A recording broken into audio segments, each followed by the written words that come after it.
And in today's training, we're covering how to command premium prices and have your clients love you for it. Too often we like the idea of raising our prices, but then we get scared because we think that our clients are going to disappear. And we always consider raising prices to be a bad thing. You may be woke and not thinking that, but I promise you at some point you have, because I definitely have, and we all have. I want to give you kind of an overall summary. Now, there are three things that we're primarily going to cover today.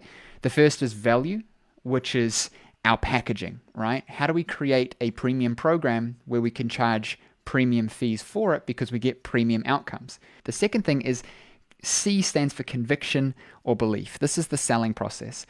First, you have to have value, then you have to have conviction and belief about your value so that it comes across with so much certainty that selling it becomes very easy. The third thing is D stands for decision. You just have to make a decision and take action and go and do it. And this is going to be a really simple and short one, but it's an important one. You have to first establish value. You have to then have conviction, and then you have to decide and just do it. Making a decision cuts off all the lies in your own head, and it just makes it happen for the person. It's ripping the band-aid off. So I'm getting too passionate. I'm jumping ahead too far here. I want to go back to the beginning. So the first thing I want to cover is value. Value packaging premium programs. The reason we talk about value is your pricing is arbitrary. You probably don't even realize that you're just pricing because you think that's the right price to be, because it's probably similar to people in your area. And so you think, well, I better do kind of what they're doing. And you're an individual, so you probably change your prices by $1 or something. But they're still probably within $5 to $10 of everybody else around you. And everyone else is doing it because you're doing it like that as well. And so it becomes very circular. And you only raise your prices when you realize that you're way cheaper than everybody else. And prices generally move slowly because everyone is waiting for everyone else to do it, and no one's innovating because everyone's focusing on the service they offer, not on the value that they're creating. Okay? If you're a chiropractor, if you're a dentist, if you're a functional medicine practice, LMT, it doesn't matter what you are, there are others doing the same thing or very similar thing to you and offering that service, because the degree you've got just pumps people out to know these fundamentals. We all try and separate ourselves based on 2 to 3 things. And those 3 things are all why our services become commoditized. We try and compete based on price. We try and compete based on convenience. We try and compete based on what we offer. And by offer, I don't mean offering value. Sorry, I turned my heater off. Offering value, I'm talking about just stacking on crap. Like, how many of you have been caught worrying that you don't know enough stuff, and so I'm going to go and do one more course or get one more machine or learn one more thing? The problem is there are so many people with the alphabet after their name who are broke, who are unhappy, who are stressed out, and then there's loads of us who have the basic level of skill, right? Not all these techniques and fancy letters, and are doing very, very well because we're focusing on one core thing, which is the result that we deliver our ideal client. We have clearly defined who I want to work with. What are they struggling with? Then I've said, what outcome do they want to have in their life? How do they want to feel? How's it going to impact them? And then how far are those 2 places away from each other? And what is in that gap? Right? Are there sharks in that gap? Is there like black holes of despair? Like, what is in the gap between those places? What have they tried that hasn't worked? What do they believe? What do they feel? Right? If you can understand those things, you can navigate them. And once you're able to carve that path, you can go up to them and say, hey, I know how to take you from where you are to where you want to be. This is where you are. This is where you want to go. And this is what you believe that you want to do, and how also underlying that what you need to do to get there efficiently and effectively and sustainably. And the person says, how did you know so much about me? How did you know that I wanted this and I was feeling this? It's like you've torn a page from my diary. And you'll hear me say this.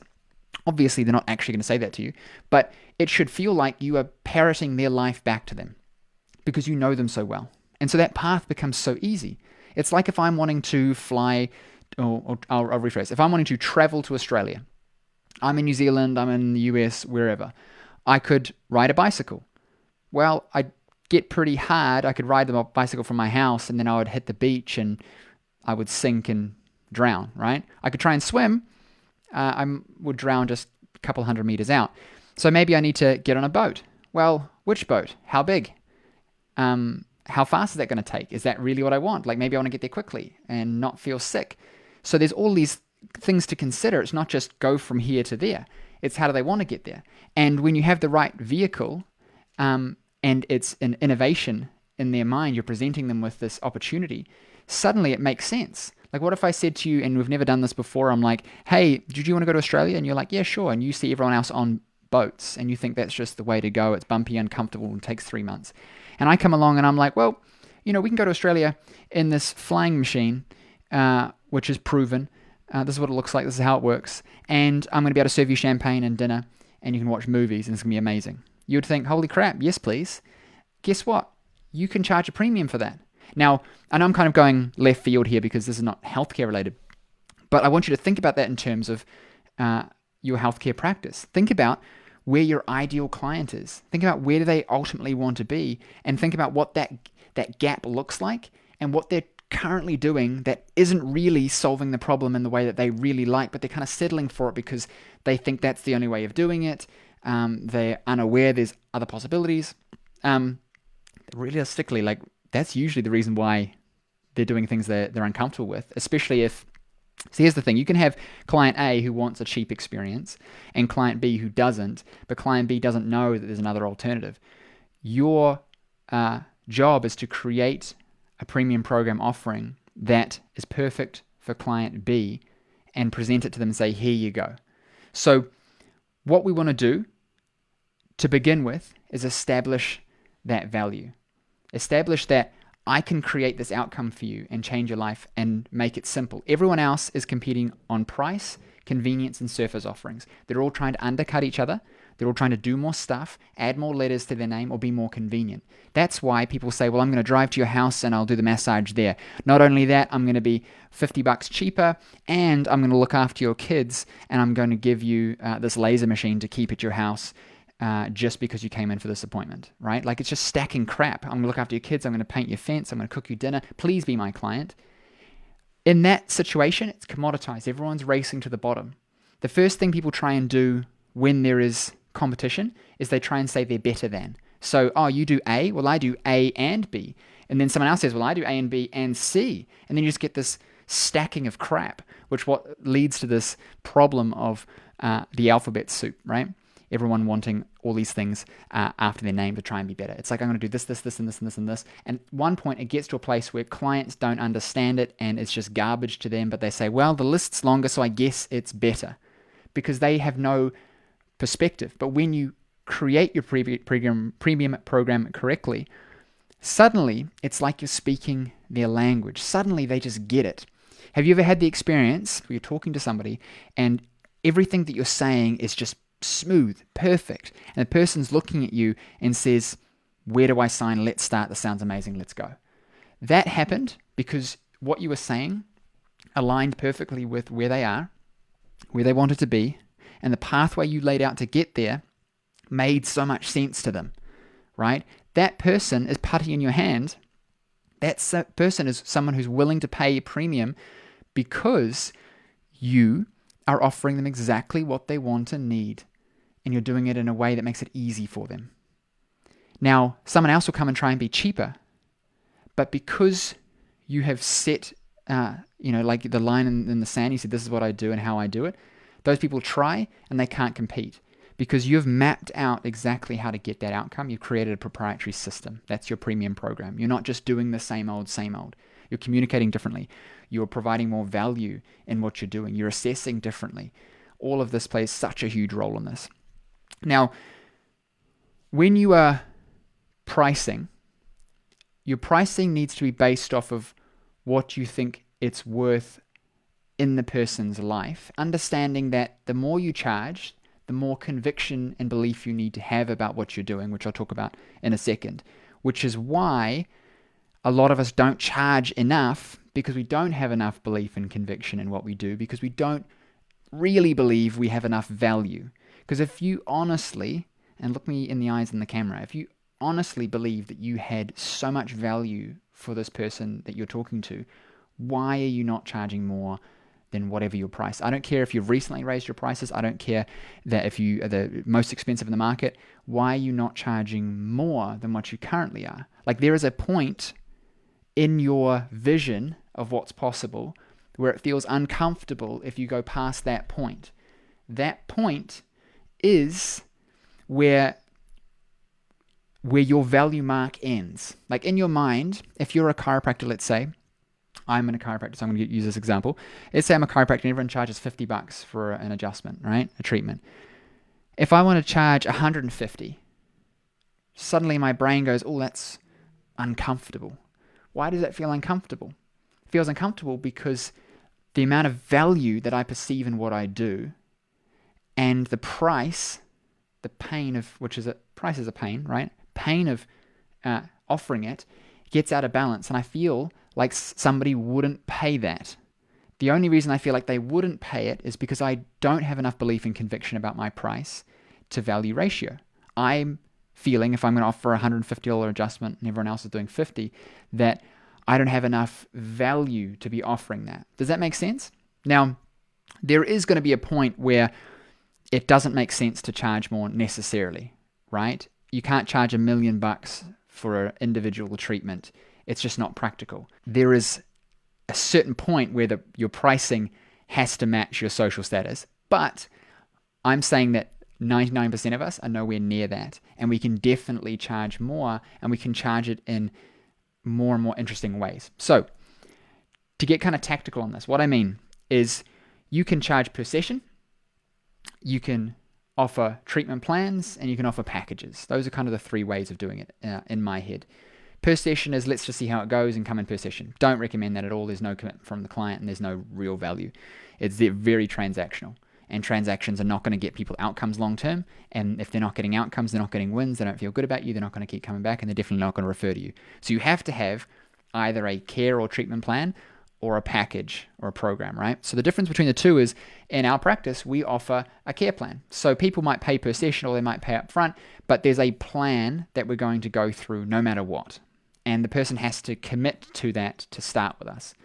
The second option is the same thing, but they pay for it up front or over in installments over a period of time.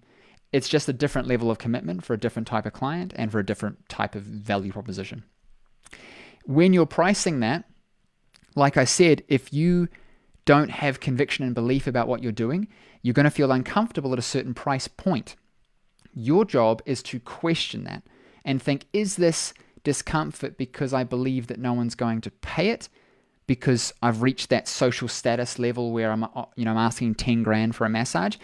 Or is it because I'm getting to this value belief barrier where I feel like I'm not offering enough value? If that's the case, there are two things you need to do. The first is consider, how do I really become self-aware of everything that happens to a person when they work with me, all the possible change, all the amounts of energy that I put in, and the value that I'm creating inherently with what I'm doing. Because most of us don't believe enough in what we do, because we don't know enough about it emotionally, internally, to have conviction behind what we're doing. We just do it because we learned it, it's our profession. My dad was a LMT, so now I am, versus like I have conviction behind what I do, okay? Once you have conviction and belief, it's so much easier because it's just the truth, right? A belief is a thought you stopped thinking about, right? You've just put a line in the sand and said, that's how it is. For me to get to where I am, I had to have certain beliefs that were positively reinforcing of the outcomes that I was trying to create for my own life and my clients. I knew I had to have belief and conviction because I had all these people come to me with so much uncertainty and they needed a leader. And the only way to lead people is to believe and have conviction in the direction that you're going in. And so I want you to take a look at everything that you're doing and develop belief and conviction around the value that you inherently provide with your services so that you can become that leader and guide your clients. Because if you've got that, the next thing is to package what you're doing, to take what you're doing and think, how do I add to it to make this even better and better and better? People want to pay for experiences.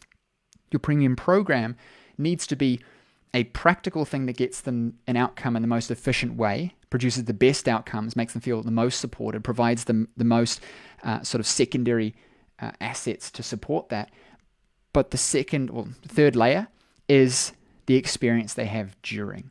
That is your value. If you create that and you've got conviction and belief about what you do, to sell that thing is going to be so easy, because somebody's going to come up to you and say, I've got chronic back pain, and I'm going to say, well, let's go through our assessment process and see where you fit in and see whether it makes sense for us to work together.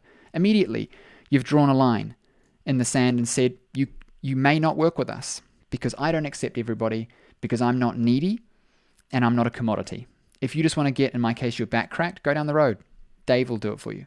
If you want to get long-term outcomes that improve your quality of life sustainably, you can work with us. My willingness to not hang on to that person, because I have conviction in what I do and belief in what I do, immediately creates respect and certainty in the person that I'm talking to. Because now they realize that they're not a dollar sign to me, right? And I like to say this to people. You are not a dollar sign. It does not matter to me whether you work with me or not. I'm here to get you outcomes. It matters to you if we work together, because it will either create results for you, or if you don't work together, we don't work together, it won't create results, right? But in terms of me, I don't need you here. Clients can smell it when you need new clients, right? And that's the worst place to be in a selling situation. So I've drawn the line. I go through an assessment. This is the portal of entry. You've got to jump through the hoops to work with me.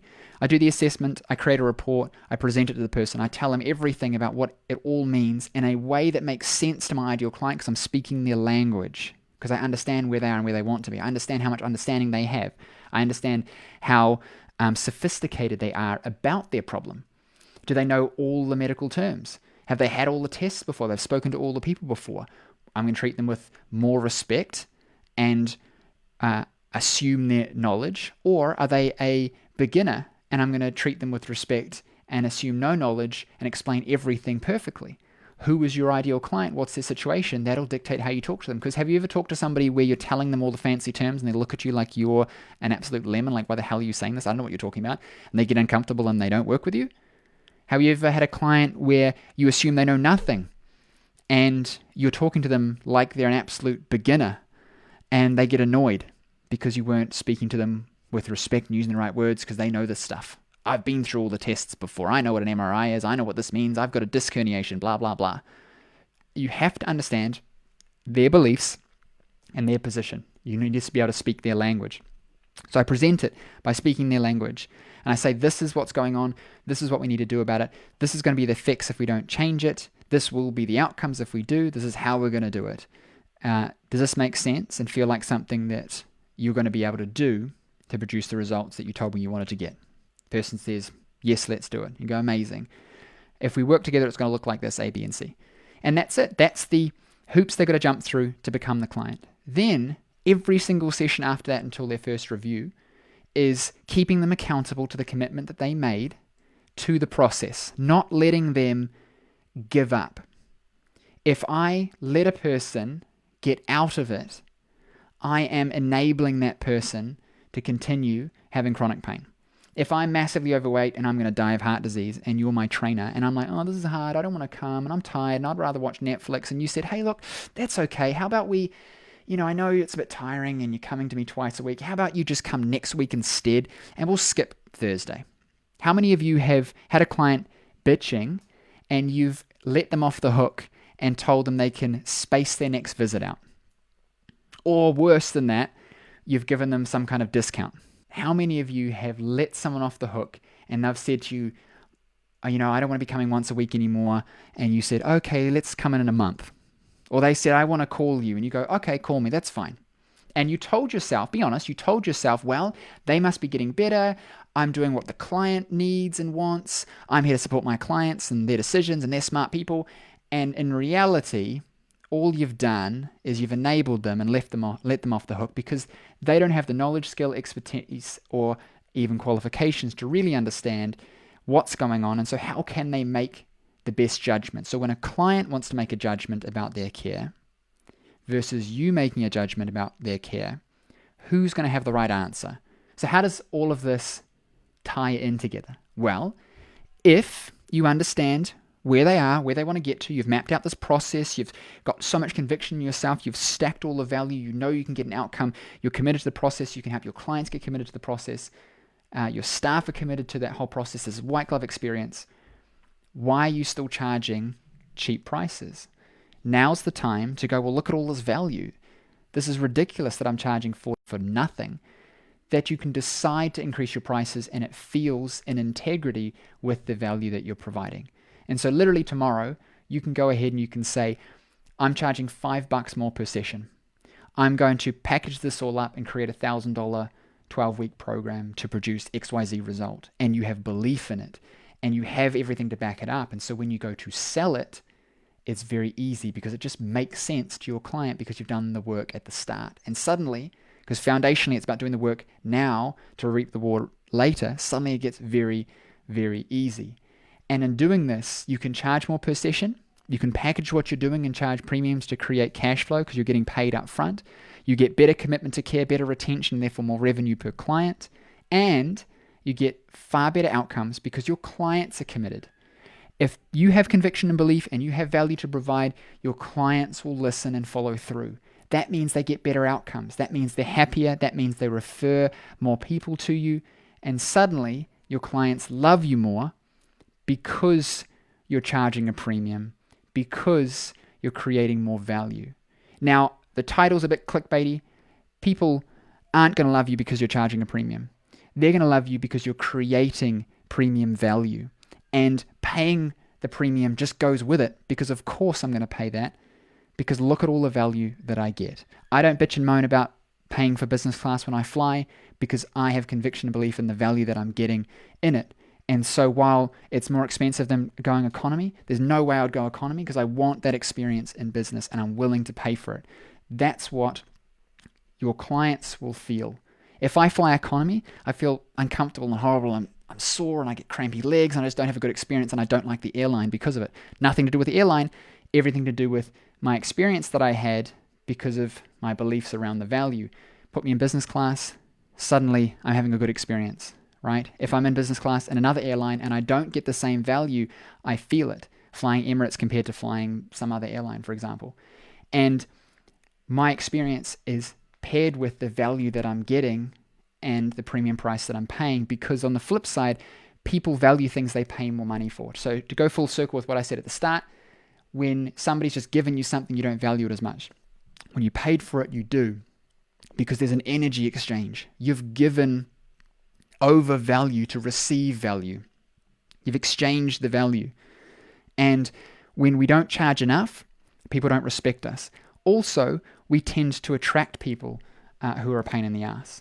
Now, I'm all for having discounts to get people in front of us because people like to feel like they're getting something.